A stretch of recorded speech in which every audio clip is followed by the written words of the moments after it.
Pagkilala sa kasarian. Pasensya. Kung Tagalog ang gagamiting salita sapagkat sarili ko lamang ay ipapakilala na sa bawat tugma at paksa, kasarian ko ay ipapakilala. Paano nga ba nagsimula? Sa pagsuot ba ng saping panloob o sa mga kulay na unang nakita sa mga laruan na aking kinagisnan sa mga taong lagi kong kasama? Na kung ako ay tatanungin, ako nga ba'y naguguluhan ba? Dahil sa pagkakataong lumaki ako na puro lalaki ang aking kasama. Pero di pa rin mawawala ang malarosas na bestida na regalo ni ama at ina. Na kung ako ay tatanungin, inaalagaan bilang kanilang prinsesa.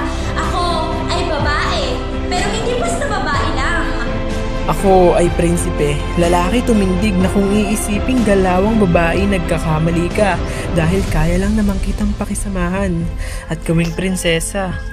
Ang paggamit ng koloreteng pampaganda, ang pagkabit ng mga alahas at pagsuot ng malarosas na bestida. Ako ay babae, binibini na dapat ituring ng tama. Maaring lumaban na parang Ginoo pero ipinaglalaban lang naman namin ang aming sarili. Tama ka, ikaw ay binibining dapat irespeto ng Ginoo kahit tila ang saplot ng iyong kasuotan ay tila'y nagkulang. Totoo, maaring halos mga Ginoo ang aking kasama pero dito ko nararamdaman ang maging prinsesa. Pagtitiwalang laging may kaligtasan at pagmamahal, respeto at pagpapahalaga. Huwag tingin nila ako ay titibo-tibo. Pero ang totoo na pailuluto ko ng Ginoo sa pagkumpas ng gitara at boses na nakakahalina, pasensya sa pananamit na parang mas lalaki pa. Pero dito lamang komportable at masaya. Tama ka, wala namang kasuotan ng kasarian na kung ating titignan doon lamang nila na ipapahayag na komportable sila. Ako ay babae, pero hindi basta babae lang. Kung ang aking kakayahan ay hindi katulad ng isang Ginoo, malamang babae ako. Ako ay isang binibini, pinaglalaban. Pag kami ay may kahinaan, binibining ginagabayan, binibining nirerespeto at minamahal, binibining pinupunuan. Pag may pagkukulang, pero ako, hindi basta babae lang. Kaya ko rin makipagsabayan pero di ko sinasabing kasing lakas kami ng inyong kakayahan.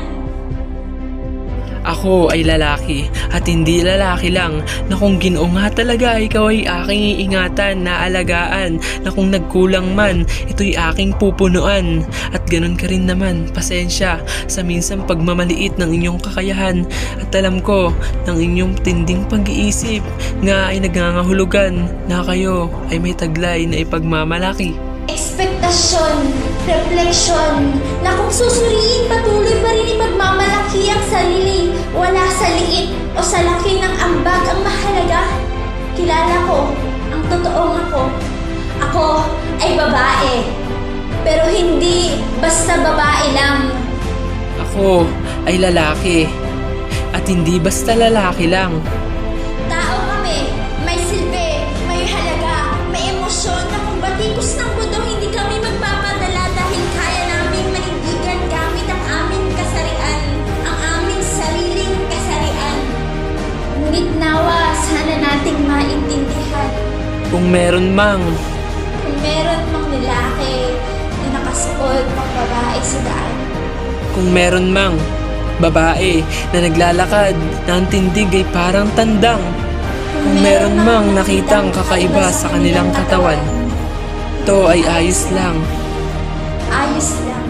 Sapagkat alam nila at mahal nila at kaya nilang panindigan ang ang kanilang kanilang kasarian